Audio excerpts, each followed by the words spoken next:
মঞ্চে থাকা সবাইকে অনুরোধ করবো 1 মিনিট নীরবতা পালন করার জন্য। তাদের প্রতি একটু সম্মান জ্ঞাপনের জন্য অনুরোধ করবো তোমাদের।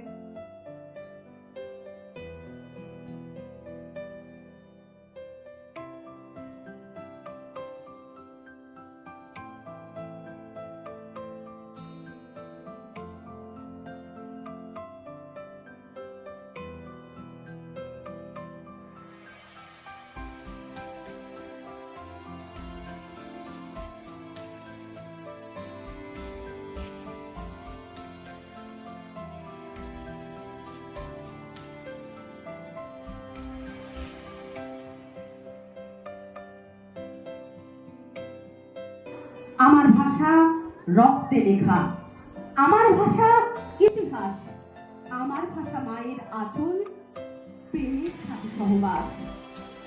আমার ভাষা মানে না গো কোনো রক্তচক্ষু, আমার ভাষা মানে না গো কোনো পিস্তল কিংবা গুলি।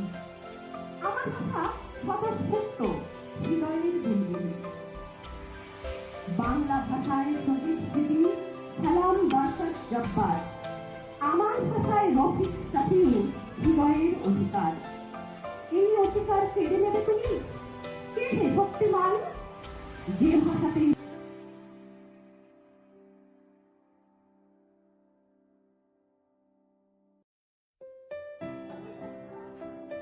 বাংলায় এসো করি সাহিত্য, এসো বাংলায় করি চর্চা।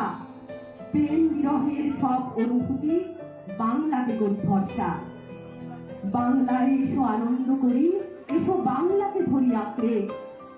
বাংলা আমার ছড়িয়ে পড়ুক তোমার হৃদয়ে শিকড়ে। বাংলা আমার মাতৃভাষা। কবি পবিত্র কুমার ভক্তা। এমন দিন রেজাল্ট আসে বাড়ি দিয়েছিল। মা বললো কোন মানে সকাল হয়েছে ফিজিক্সে 92, ম্যাথসে 90। মা বললো fantastic, best like I know. সায়েন্সে that not too bad, only 60। ইংরেজিতে 92, অল টু দ্যাট। জিওগ্রাফি পেপারে তো 100 এ 100। শুধু দেখলো বেঙ্গলিতে ফেল করতে। ছেলের মাথায় হাত রেখে মা থোড় দেখতে বলে, নেভার মাইন্ড, বেঙ্গলিটা না শিখলেও চলে। বাবা বলল বেশ করেছো বঙ্গমাতার জন্যে, বাংলা টাংলা আমার মতো অশিক্ষিত ছিল। বিদ্যাসাগর রবীন্দ্রনাথ নেহাত ছিলেন বোকা, না হলে কেউ শখ করে হয় বাংলা বইয়ের বোকা। মা বলে চুপ করে না, ওর খরচা কিছু কিন্তু বেঙ্গলিটা পড়াই না ইংলিশে।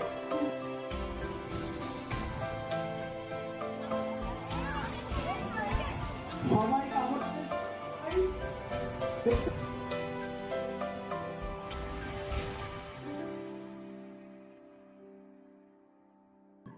একজন বিখ্যাত বাঙালি ব্যক্তি ছোটবেলায় ভীষণ জেদি ও একগুঁয়ে ছিলেন। তার বাবা যদি কোনোদিন তাকে রেখে বলতেন